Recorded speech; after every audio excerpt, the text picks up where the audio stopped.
Bismillahirrahmanirrahim. Alhamdulillahi alamin. Allahumma salli wa sallim wa barik ala Muhammad wa ala ali Muhammad. Allahumma anfa'na bima 'allamtana wa 'allimna ma yanfa'una wa zidna ilma wa barik lana fi ilmina warzuqna al-ikhlasa fil qawli wal 'amali kamila wa ilman nafi'an la yunsa wa tawfiqan daima wa sihhatan wa yaqinan wa afiyah. Allahumma ansur man nasaraddin, Allahumma ansuril mujahidin warhamil mustad'afin wa dammir a'da'ad-din wa tmis ala amwalihim, amin ya rabbal alamin. Alhamdulillah kaum muslimin rahimakumullah. Kita lanjutkan kajian tafsir Quran sehari sehalaman, dan kita sampai pada halaman 356 surat An-Nur ayat 44 sampai 53 insyaallah taala. A'udzu billahis samii'il 'aliim minasy syaithaanir rajiim min hamzihi wa nafthihi wa nafthihi. Yuqallibullahu al-laila wan-nahaara inna fi dzalika la'ibratan liulil absar. Wallahu khaliqu kulli dabbatin mimma فمنهم من يمشي على بطنه ومنهم من يمشي على رجلين ومنهم من يمشي على أربع يخلق الله ما يشاء إن الله على كل شيء قدير. لقد أنزلنا آيات مبينات والله يهدي من يشاء إلى صراط مستقيم. ويقولون آمنا بالله وبالرسول وأطعنا ثم يتولى فريق منهم من بعد ذلك وما أولئك بالمؤمنين. وإذا دعوا إلى الله ورسوله ليحكم بينهم إذا فريق منهم معرضون. وإن يكن لهم الحق يأتوا إليه مذعنين. أفي قلوبهم مرض أم ارتابوا أم يخافون أن يحيف الله عليهم ورسوله بل أولئك هم الظالمون. إنما كان قول المؤمنين إذا دعوا إلى الله ورسوله ليحكم بينهم أن يقولوا سمعنا وأطعنا وأولئك هم المفلحون. ومن يطع الله ورسوله ويخشى الله ويتقه فأولئك هم الفائزون. وأقسموا بالله جهد أيمانهم لئن أمرتهم ليخرجن قل لا تقسموا طاعة معروفة إن الله خبير بما تعملون. Alhamdulillahi Rabbil Alamin. Allahumma arhamna bil Qur'ani amin. Kaum muslimin rahimani wa rahimakumullah. Pada ayat-ayat yang kita baca ini ada beberapa kata yang dapat dibaca dengan dua bacaan. Yang pertama ayat 45 khalaqa kulla, boleh dibaca khaliqu kulli. Kemudian pada ayat yang ke-46 mubayyinat, ya-nya boleh di fathah mubayyanat. Sirat, sotnya boleh diganti sin, sirat. Ayat 48 liyahkuma boleh diganti liyuhkama. Tapi kalau di sini liyuhkama, maka hendaklah pada ayat berikutnya ayat 51 juga liyuhkama.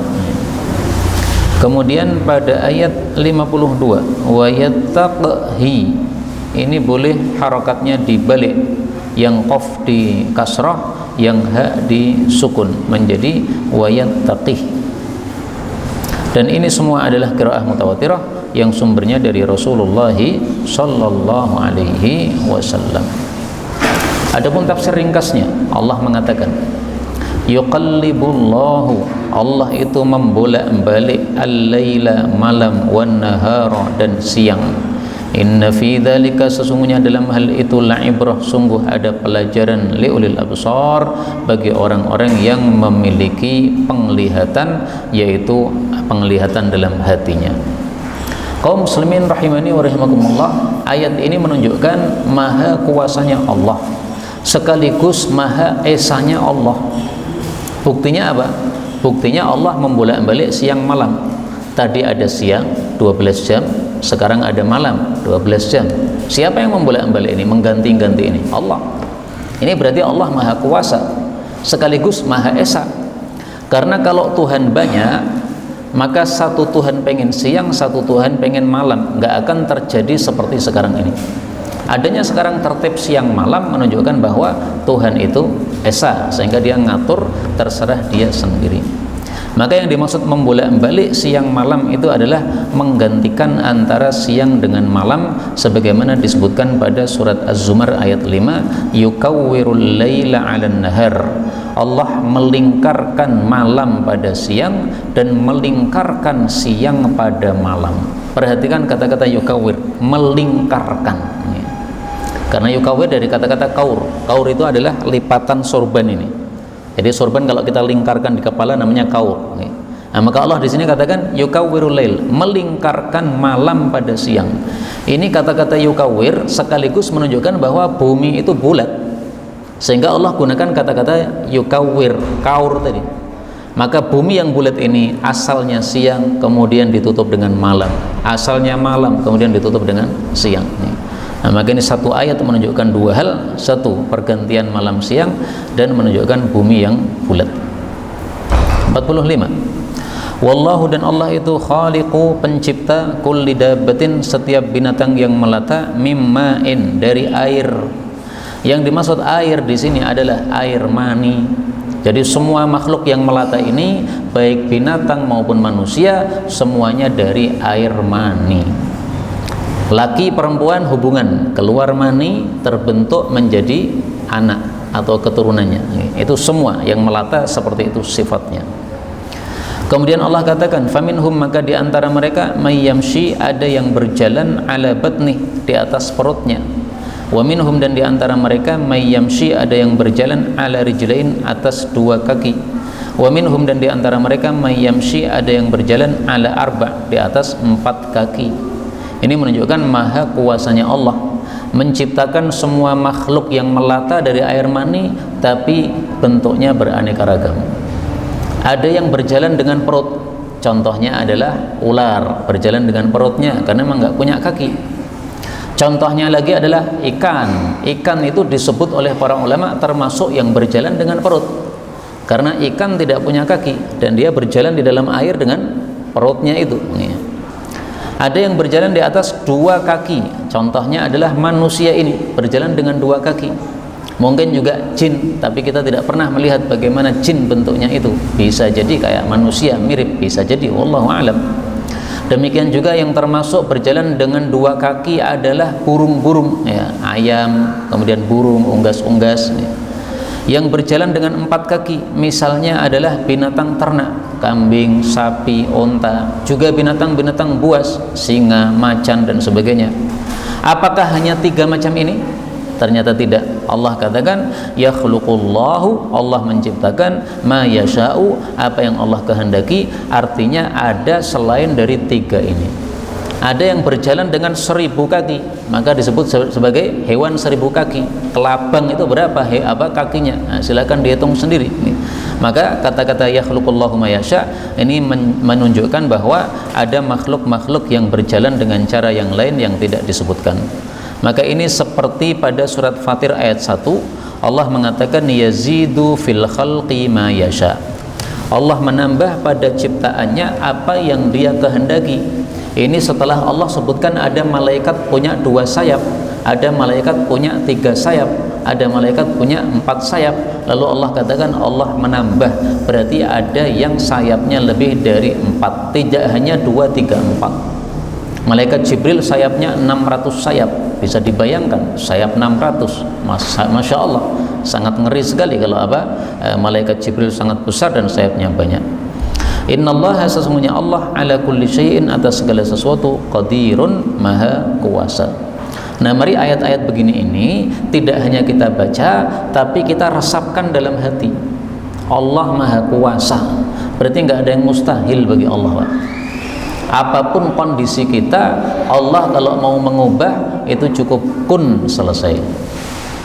Dokter mengatakan kamu mandul, Tapi kalau Allah mengatakan ini bisa melahirkan, nah, maka selesai masalah. Kun, langsung jadi mandulnya hilang.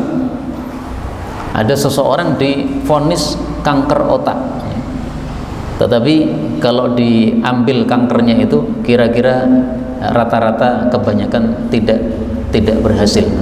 Akhirnya dia cari solusi yang lain, datang ke Mekah, umrah, kemudian doa kepada Allah Subhanahu wa taala. Doanya cuma syahadaten, Pak. Asyhadu an la ilaha illallah, asyhadu anna Muhammadar Rasulullah. Pokoknya ingat sama Allah Subhanahu wa taala dan tawasul kepada Nabi Muhammad sallallahu alaihi wasallam yang sudah mati. Meskipun saya jujur, tawasul kepada orang yang sudah mati dalam masalah berdoa ini diperselisihkan oleh para ulama. Lebih bagus tidak dilakukan. Tapi orang ini melakukan, kemudian setelah itu dia sembuh dengan izin Allah Subhanahu wa taala. Periksa ke dokter, dokternya heran, loh kok sudah nggak ada kankernya, hilang kemana? Wallahu a'lam. Yang penting sudah apa? Disembuhkan oleh Allah Subhanahu wa taala. 46. Laqad sungguh-sungguh anzalna, kami telah menurunkan ayatin, ayat-ayat mubayyinat yang jelas-jelas. Wallahu, dan Allah itu yahdi, menunjuki may yasha, siapa yang dia kehendaki, ila, kepada siratim mustaqim, jalan yang lurus, yaitu agama Islam ini. Jalan yang lurus. Kenapa Islam disebut jalan yang lurus? Karena kalau kita menempuh agama Islam, kita akan lurus sampai ke tujuan, yaitu sampai kepada Allah, mendapatkan ridho Allah, masuk surga. Tapi kalau jalan selain Islam pasti menyimpang, nanti masuk neraka. Padahal tujuan semua orang itu adalah mencari kebahagiaan. Kebahagiaan hakiki tempatnya di surga. Nah, maka kalau bisa sampai ke surga berarti jalannya lurus. Itulah sebabnya Islam disebut siratim mustaqim, jalan yang lurus menuju Allah Subhanahu wa taala. Allah turunkan ayat-ayat yang jelas. Apa yang dimaksud ayat-ayat yang jelas? Ya ayat Quran ini.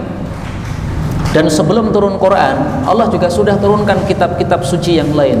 Itu juga sama, isinya ayat-ayat yang jelas. Semua yang Allah turunkan dari kitab-kitab suci yang jumlahnya 104 kitab suci, isinya adalah ayatin mubayyinat, ayat-ayat yang jelas. Nah, kaum muslimin, mari kita perhatikan kata-kata anzalna, kami telah turunkan. Kapan Allah turunkan kitab-kitab suci?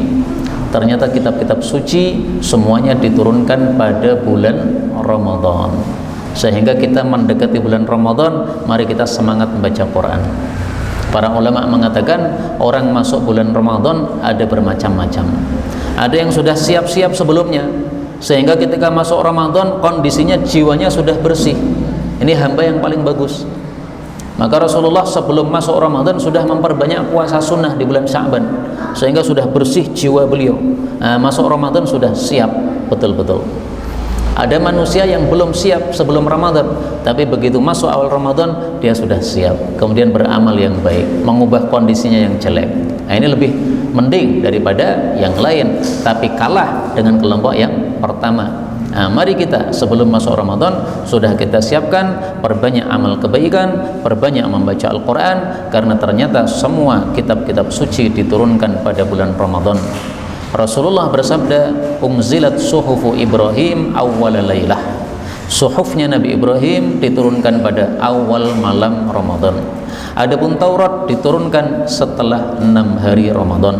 Adapun kitab Injil diturunkan setelah 13 hari Ramadan. Adapun kitab Zabur diturunkan setelah 18 hari Ramadan. Adapun Al-Quran diturunkan setelah 24 hari Ramadan alias malam 25. Maka sebagian ulama berpendapat Lailatul Qadar itu adalah malam 25. Berdasarkan hadis ini, hadis riwayat Tabarani, disahihkan oleh Asy-Syaikh Al-Albani.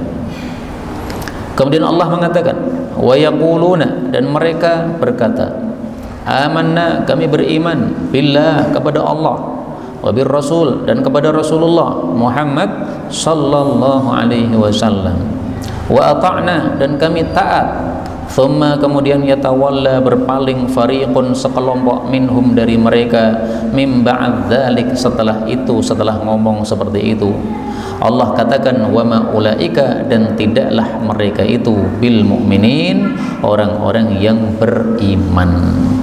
Jadi kira-kira ayat 47 ini bicara tentang siapa ini? Orang-orang munafik. Mereka mengatakan kami beriman, tapi ternyata Allah katakan tidak beriman. Maka ayat ini mirip dengan surat Al-Baqarah ayat 8. Wa minan nasi may yaqulu amanna billah. Di antara manusia ada yang mengatakan kami iman kepada Allah wa bil yaumil akhir, dan hari akhir. Wa ma hum bimu'minin, tapi mereka tidak betul-betul beriman. Kenapa divonis tidak beriman? Karena imannya cuma di mulut, Pak. Hatinya tidak meyakini. Dia mengatakan kami iman kepada Allah, kami iman kepada Rasul, kami taat kepada Allah dan Rasul. Itu cuma di mulut, hatinya tidak. Buktinya apa? Ya tawalla, kemudian berpaling. Jadi setelah ngomong beriman kemudian berpaling. Berpaling ini maksudnya berpaling dari iman dan taat tadi. Dia sudah mengatakan iman dan taat, tapi kemudian berpaling. Berarti berpaling dari iman dan taat. Disuruh nggak mau. Maka kita harus hati-hati. Kalau kita ini sudah ngaku Islam, tapi ternyata disuruh melakukan aturan agama tidak mau, berarti kita sudah menyerupai orang-orang munafik. Agamanya apa, Pak? Islam saya. Lah kok tidak mau pakai aturan Islam? Ya nggak cocok saya aturan yang itu. Oh, nggak bisa seperti itu. Mau setuju mau tidak, aturan Islam harus dilakukan. Kalau tidak dilakukan berarti yatawalla, berarti termasuk yang berpaling dari aturannya Allah Subhanahu wa taala. Maka kita khawatir bahwa kita termasuk orang-orang yang tidak beriman sesungguhnya. Karena itu kaum muslimin rahimani wa rahimakumullah, ada satu hadis yang bisa jadi introspeksi untuk diri kita masing-masing, ya. Karena bisa jadi kita masuk dalam hadis ini. Rasulullah mengatakan, ya ma'syara man amana bilisanih, wahai seluruh orang-orang yang iman baru dengan lisan, walam yadkhulil imanu qalbah, tapi imannya belum masuk ke dalam hati. La taghtabul muslimin, jangan menggibah, menggunjing kaum muslimin, jangan mencari-cari aib orang lain, karena siapa yang mencari-cari aibnya orang lain, maka Allah pun akan memburu aibnya, dan kalau Allah sudah memburu aibnya, Allah akan permalukan dia meskipun bersembunyi di tengah rumahnya. Hadis riwayat Abu Dawud sahih. Nah, maka termasuk larangan dalam Islam adalah menggunjing sesama kaum muslimin, mencari-cari aibnya sesama kaum muslimin, tidak boleh. Nah, kalau kita masih melakukan, kita khawatir ini termasuk ini tadi, ya tawalla, sudah mengatakan iman tapi kemudian berpaling. Berpaling artinya tidak betul-betul mentaati Allah dan Rasulullah sallallahu alaihi wasallam. Kemudian Allah katakan, wa idza, dan apabila du'u, mereka diseru, ilallahi, kepada Allah, wa rasulihi, dan rasulnya Allah Muhammad sallallahu alaihi wasallam, liyuhkama, untuk diberi hukum, bainahum, di antara mereka, atau liyahkuma, supaya Rasulullah menghukumi, bainahum, di antara mereka. Idza, tiba-tiba, fariqun, sekelompok, minhum, dari mereka, mu'ridun, mereka berpaling. Nah, inilah kasusnya orang-orang munafik. Kalau mereka ada suatu urusan pertengkaran antar manusia misalnya, kemudian disuruh datang kepada Rasulullah, ini akan diselesaikan duduk perkalanya oleh Rasulullah, maka mereka berpaling, tidak mau datang. Sebagaimana yang disebutkan pada ayat-ayat yang lain, sifat mereka seperti itu. Contoh ayat yang lain yang mirip dengan ini tapi berbeda kasusnya, surat Al-Munafikun ayat 5. Wa idza qila lahum, kalau orang munafik diberitahu, ta'alau, datanglah, yastaghfir lakum Rasulullah, akan dimintakan ampun oleh Rasulullah, lawaw ru'usahum, mereka geleng kepala, wa ra'aitahum yasuddun, dan kamu lihat mereka berpaling, wa hum mustakbirun, dan mereka sombong. Jadi disuruh datang kepada Rasul nggak mau, Pak. Kenapa? Karena memang tidak mau kalau mendapatkan hukum yang datang dari Rasul sallallahu alaihi wasallam. Ini ayat, meskipun Rasulullah sudah wafat, ayat ini masih berlaku. Terus maksudnya apa? Du'u ilallah, dipanggil kepada Allah dan Rasul. Maksudnya dipanggil untuk mengikuti hukum yang datang dari Allah, Al-Quran, atau hukum yang datang dari Nabi, yaitu sunnah Rasul sallallahu alaihi wasallam. Rasulullah memang sudah wafat, tapi sunnahnya masih ada sampai sekarang. Nah, kalau ada dua orang berperkara misalnya, kemudian disuruh untuk datang kepada Pak Kiai untuk diputuskan duduk perkaranya berdasarkan Quran dan Sunnah, nggak mau. Nah, nggak mau itu berarti menyerupai orang-orang munafik. Karena itu mari kita perhatikan ayat-ayat Quran, hadis-hadis Nabi SAW, mana yang belum kita terapkan pada diri kita, mari kita terapkan. Karena kalau tidak kita terapkan sampai mati, kita tidak mau menerapkan padahal mengetahui, kita khawatir termasuk dari orang-orang yang munafik ini karena menyerupai mereka. Ayat 49, wa in, dan jika yakun ada lahum bagi mereka al-haqqu, hak, yaitu mereka datang ilaihi kepada Nabi mud'inin dalam keadaan tunduk. Jadi begini, kalau mereka pas salah disuruh datang kepada Nabi untuk dikasih hukum, nggak mau. Tapi kalau mereka pas benar, itulah yang dimaksud yakullahumul haq, mereka punya hak alias mereka pas benar, maka mereka disuruh datang munduk-munduk segera datang. Artinya apa? Maunya tunduk kalau mereka yang dimenangkan. Kalau pas mereka yang dikalahkan karena mereka memang yang salah, nggak mau datang. Berarti tidak adil seperti ini. Maunya datang kepada Nabi kalau Nabi mengatakan kamu yang menang. Nah, itu saja. Tapi kalau Nabi mengatakan kamu yang salah, kamu yang seharusnya membayar kepada orang itu, kamu yang salah, maka tidak mau datang. Ini semau gue seperti ini. Ini namanya tidak adil. Rasulullah SAW menyuruhkan kita untuk adil. Rasulullah SAW menyuruhkan kita berkata yang benar meskipun rasanya pahit. Qulil haqqa, ucapkan yang benar, wa in kana murran, meskipun pahit. Artinya kalau kita salah ya kita ngomong saya salah, jadi dalam kasus ini saya yang harus ganti rugi. Nah, mestinya begitu, karena memang inilah keadilan yang diajarkan oleh Islam ini. Kemudian Allah mencela orang-orang munafik. Allah katakan, afi qulubihim marad, apakah dalam hati mereka ada penyakit? Amir tabu, atau mereka itu ragu-ragu? Am yakhafun, atau mereka itu takut? Ayyahifallah, bahwasanya Allah dolim alaihim kepada mereka, wa rasuluh, dan rasulnya. 3 pertanyaan, tapi maksudnya adalah celaan. Sehingga maksudnya adalah betul-betul dalam hati mereka itu ada penyakit, yaitu penyakit munafik. Sehingga kalau disuruh datang kepada Nabi tidak mau datang. Kalau hatinya penuh dengan iman, disuruh datang kepada Nabi pasti senang. Kenapa? Karena datang kepada Nabi pasti dikasih hukum yang benar, tidak mungkin dikasih hukum yang tidak adil. Amir tabu berarti betul-betul mereka ragu-ragu. Nah, inilah ciri-cirinya orang munafik. Jadi manusia kan bisa dibagi 3 kan. Ada yang yakin tentang adanya surga neraka, itu orang beriman. Ada yang tidak yakin alias apa namanya? Ragu-ragu, ini namanya munafik. Ada yang mengingkari, ini namanya orang-orang kafir.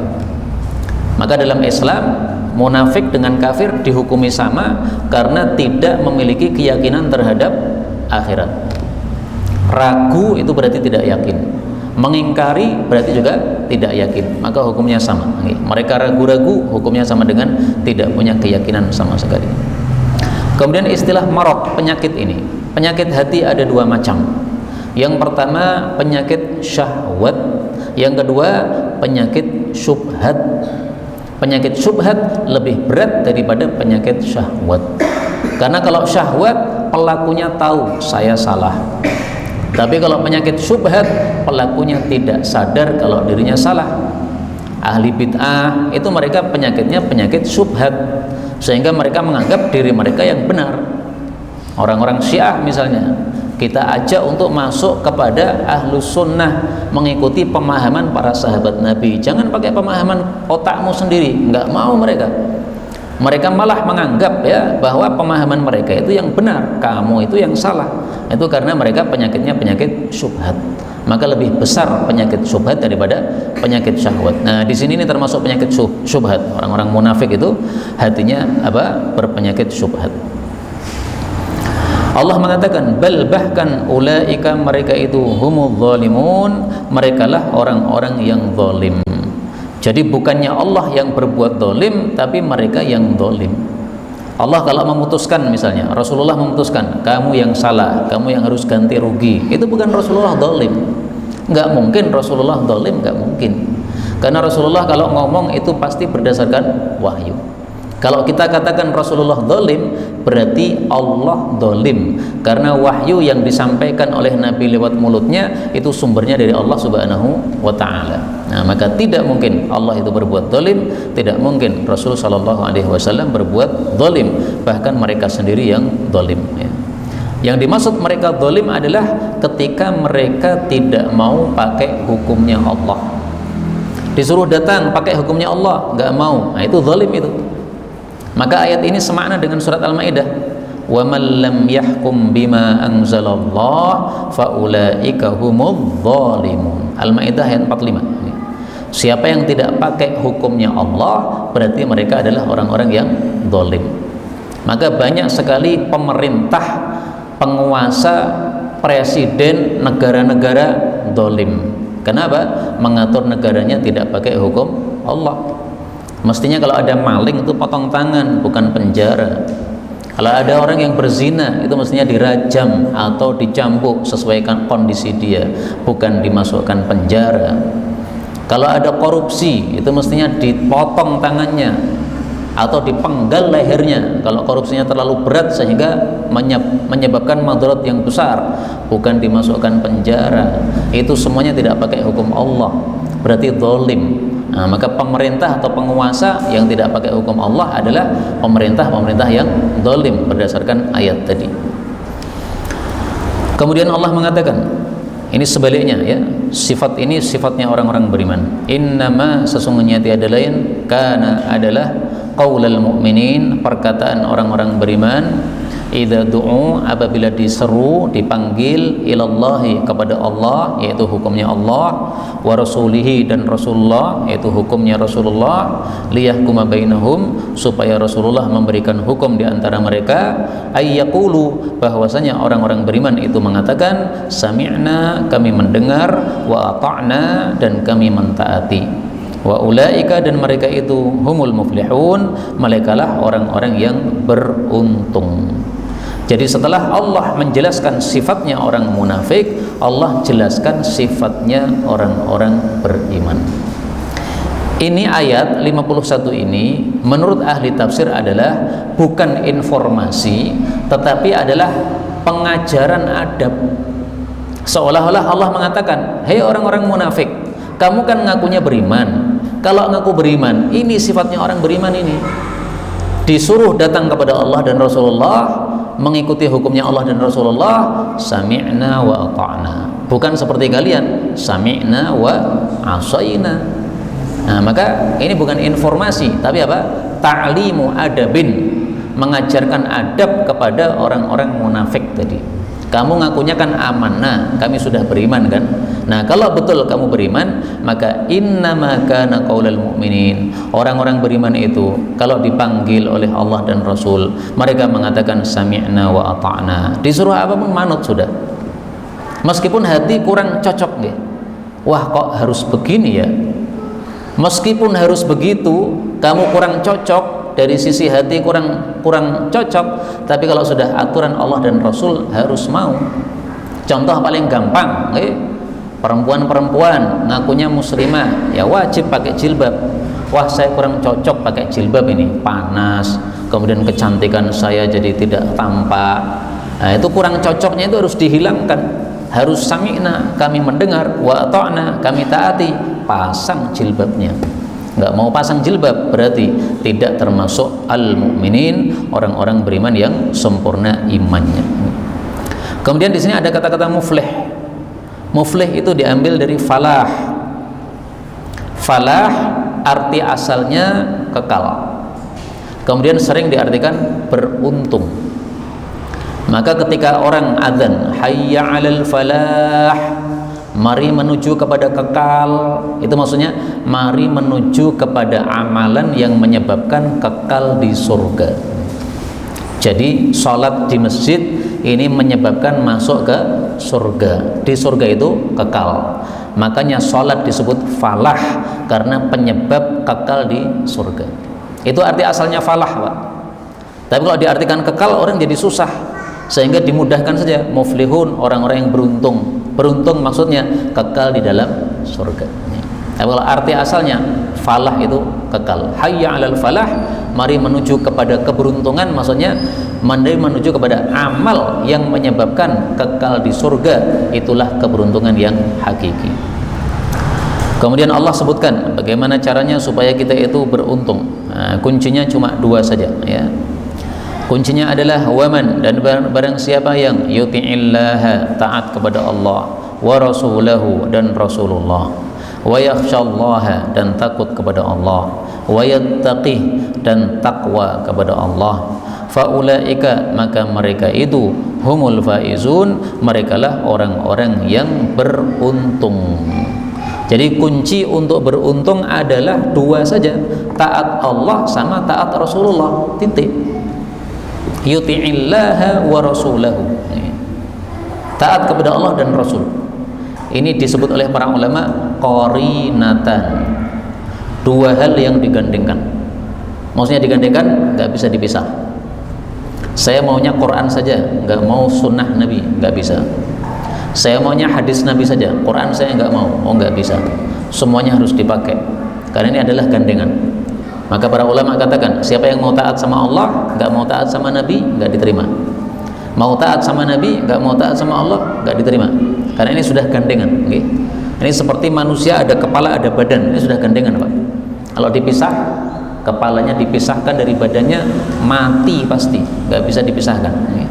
Dan makna ini bahwasanya Quran dan Sunnah tidak bisa dipisahkan, kita temukan dalam sabda Nabi Sallallahu Alaihi Wasallam.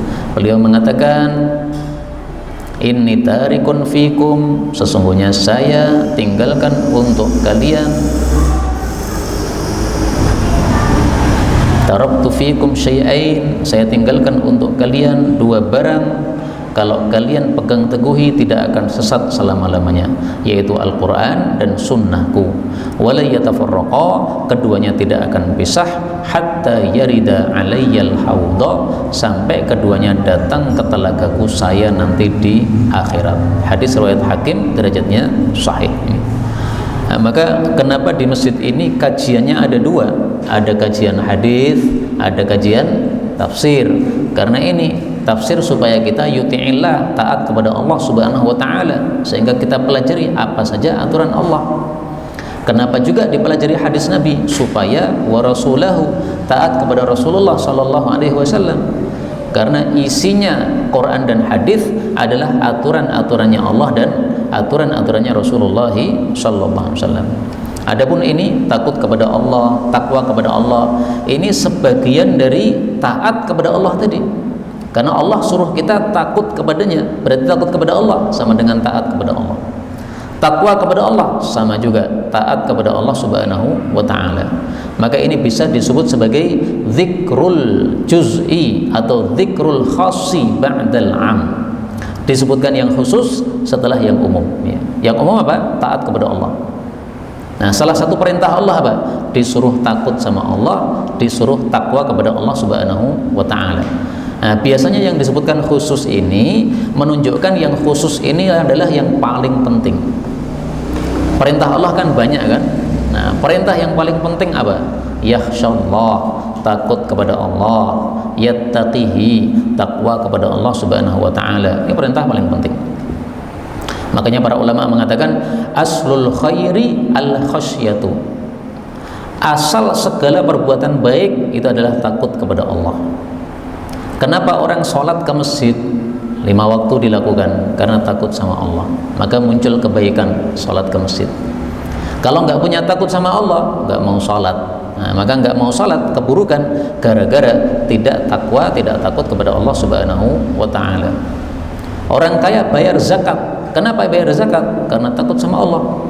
Khawatir kalau tidak bayar zakat, nanti di akhirat disetrika punggungnya dan jidatnya dan lambungnya dengan harta yang tidak dia keluarkan zakatnya tadi. Nah, khawatir begitu, akhirnya dikeluarkan zakatnya. Nah, maka ini kaidah yang perlu kita hafalkan, ya. Aslu al khairi al khasyatu. Aslul khairi, pokok dari segala kebaikan itu adalah al khasyatu, takut kepada Allah Subhanahu wa taala. Maka kita belajar Quran, hadis ini tujuannya supaya sampai kepada derajat kita punya rasa takut kepada Allah yang sempurna. Tujuannya itu, Pak. Apa gunanya kita membaca banyak ilmu, mempelajari Quran dan hadis tapi tidak berubah sama Allah, nggak takut? Apa gunanya? Nggak ada gunanya. Maka kita baca ayat-ayat Quran ini supaya kita tambah ta'zim, tambah mengagungkan kepada Allah, sehingga ada muncul rasa takut kepada Allah Subhanahu wa taala. Ini baik yang bicara maupun yang mendengarkan sama saja. Bukan berarti yang bicara lebih takut, tidak. Yang lebih takut kepada Allah adalah yang memasukkan keagungan Allah dalam hatinya, maka akan muncul rasa takut kepada Allah Subhanahu wa taala, dan itulah yang menjadi faiz, orang yang beruntung. Yang dimaksud beruntung itu adalah dua. Satu, masuk ke dalam surga. Dua, selamat dari neraka. Maka sudah sering saya ulang-ulang, yang paling dibutuhkan manusia itu sebenarnya cuma dua: ampunan dari Allah dan rahmat dari Allah. Tanpa rahmat dari Allah gak bakal masuk surga.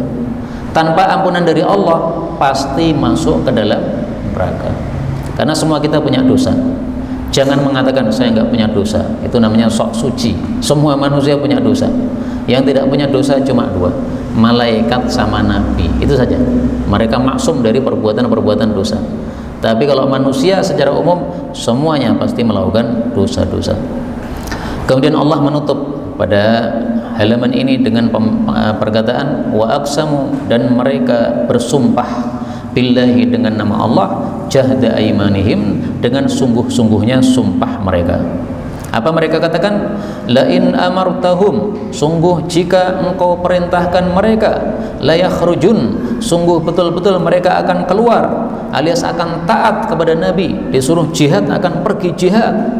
Qul, katakanlah wahai Nabi, la tuqsimu, janganlah kalian bersumpah. Kenapa? Ta'atun, ketaatan kalian ma'rufah, sudah diketahui, yaitu hanya omong kosong. Innallaha, sesungguhnya Allah, khabirun, maha mengetahui, bima ta'malun, dengan apapun yang mereka amalkan. Ini ayat menyingkap rahasia tentang orang-orang munafik yang mereka suka bersumpah dengan nama Allah tapi bohong. Mereka datang kepada Nabi Muhammad SAW, mohon maaf wahai Nabi, kemarin perang itu kita nggak bisa ikut karena kita punya udzur. Tapi nanti kalau ada perang lagi, kamu suruh kami, demi Allah pasti keluar. Demi Allah tapi tidak dilakukan, itu sikapnya munafik itu, Pak. Jadi hati-hati kita mengatakan demi Allah tapi kita tidak melakukan. Oh, sifat munafik itu seperti itu. Sifat apa? Munafik. Kok bisa orang munafik itu mudah bersumpah dengan nama Allah? Kok bisa? Karena ketakutan kepada Allah itu nggak ada dalam hati, sehingga nama Allah itu diumbar gitu aja. Demi Allah, demi Allah, demi Allah. Padahal bohong. Kenapa? Karena tidak ada pengagungan sama Allah. Kalau kita mengagungkan Allah, takut sama Allah, tidak mungkin kita berani ngomong demi Allah padahal kita bohong. Karena ini nama yang besar, Allah itu, Allah Maha Besar. Kemudian kita umbar sebegitu saja, nggak mungkin. Nah, maka di sini yang dimaksud jahda aimanihim, dengan sungguh-sungguhnya sumpah, itu maksudnya kalau mengatakan demi Allah. Kenapa orang mengatakan demi Allah disebut sungguh-sungguhnya sumpah? Karena tidak ada zat yang lebih besar daripada Allah. Sehingga kalau dia sebutkan nama Allah, berarti sudah sumpah yang sungguh-sungguh.